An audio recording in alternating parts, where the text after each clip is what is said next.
Hello and welcome to Dialogue Box, where we ask Business IT what it wants for Christmas and then tell it Santa Claus is a repressive myth set up to retain the control of organised religion. He's Charles McClellan. And he's Rupert Goodwins. Or am I? One way that governments, PC manufacturers and security consultants would have us know is using this. A fingerprint scanner. You'll have seen them over, including increasingly airports. So, this is secure. Charles, is this secure? Well, let's find out. Here I have an Intel Classmate PC that I have set up to be mine and mine only by enrolling my fingerprints so that I can only get into this computer by putting my finger on the scanner. Now, I want to get at those files. So, let's see if I can get through by footing the fingerprint reader. Hello, I'm Charles McClellan. Oh, no, you're not. Are you Charles McClellan? Let's find out. Ka-ching. I'm in, and you can tell because the red arrow is pointing at my cartoon head.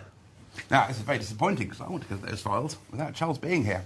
So I looked on the internet and I found a recipe put together by a very clever Japanese guy for making false fingers that fool fingerprint readers. A false finger that fools a fingerprint reader. Out of everyday household objects. Charles, what have we got here? Well, if we want to make a false finger to fool a fingerprint scanner, you need to start with a mould. And the mould you make from this stuff, which is revolutionary modelling plastic that melts in hot water. Polymorph.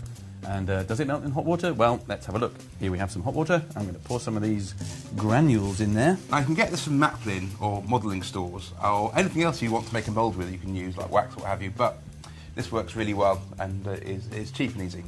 So as you see, as it warms up, the white granules go translucent. And when they're all translucent, you fish this stuff out and it's all pliable and you can make your mould.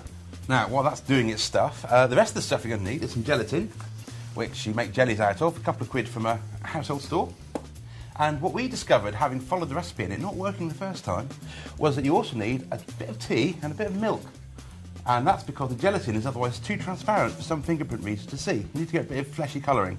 And a cup of tea is a bit fleshy. Now, stop going on about tea and pass me the fork and spoon. Yeah, get them yourselves next time. There we go. This stuff is now pliable, as you can see. I'm going to fish it out of there, and it's all... That's uncanny. See-through.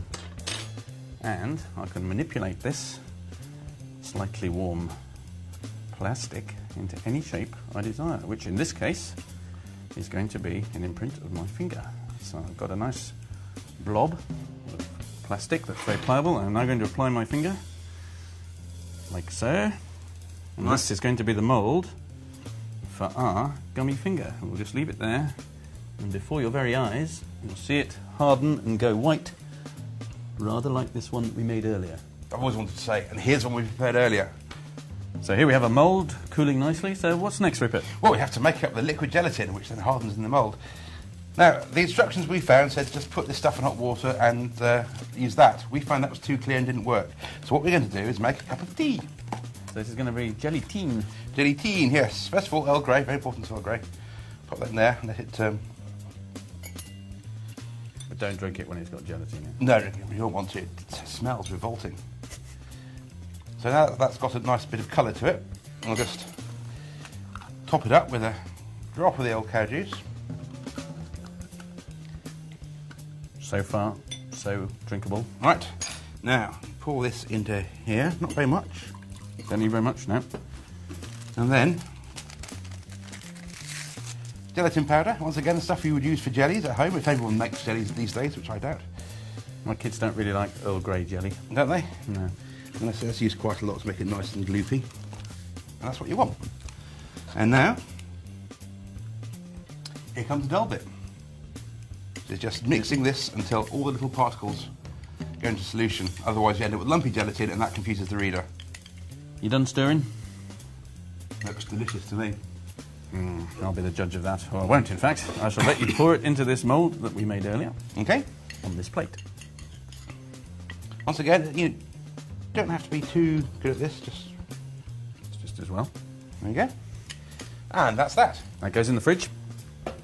Leave it for half an hour or so. We tried freezing it, that left it a bit too hard to get out, so a bit of patience, leave it in the fridge for half an hour, and then you're done. And what does it look like after half an hour in the fridge, Mr. McClellan? Well, somewhere is one we made earlier. Yes, and there we go. There you go. One fake fingerprint. A gummy finger. Which is made, as you can see, from the finest tea and milk and gelatin.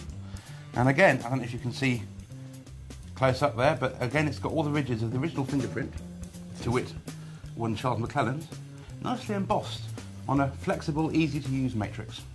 So, while that's setting, I believe you have one we made earlier. Yes, another Blue Peter moment. Here's a cast of my index finger in tea-stained rubber. All nice and set. Right. So, let's see if I can persuade this computer that I am Charles McClellan. Computer, I am Charles McClellan, your rightful master. Yes, I am Charles McClellan. Give me all your lovely files. My security is shut the hell. Give me that mould. Aha. And give me the other bit. Ah, darn it. Ha ha ha. Now, this is all good fun, and in fact shows you really can break into these things quite easily. However, they don't work terribly well for all readers. If you look at the slidey ones like this, the capacitive ones, which that's about a year old, but people are still building them into devices like this, which is the They don't really work on these. new HTC Touch, and it's got a little fingerprint reader on it. Whereas They don't work very well with gelatin fingers. Now, that could be fixable, a bit of extra gunk in the gelatin. We haven't tried that yet. But one of the more important difficulties, wouldn't you say, Charles, was you cooperated. I did. I willingly gave up my index finger to be made into mould, whereas normally you'd have to catch someone when they fell asleep or something. Yes, it can be quite difficult to persuade people to stick fingers where they shouldn't without their cooperation. I never fall asleep in a public place. But you can, there's an advance with this technique we haven't tried, where you can take a fingerprint off a surface by dusting it with super glue powder, and then photographing it, and then taking that photograph and etching it onto a copper plate, printed circuit board. Now that sounds complicated, but all the bits are available really cheaply. The well-known technique. There's always coppers involved when there's dabs around. There's always coppers involved when there's dabs around. Indeed. So for a little bit of extra work, you can take anyone's fingerprint, whether they're there or not, and turn it into a fake finger. So don't put too much faith in biometric security, because ingenious folks will always get around it. Now, Charles, I suggest to carry on with our study of fingerprints, I shall take you to a place where there are lots of glass surfaces covered in fingerprints, and you can compare your techniques for lifting them off. Sounds like a splendid idea. Right, to the pub. See you next week. See you next week.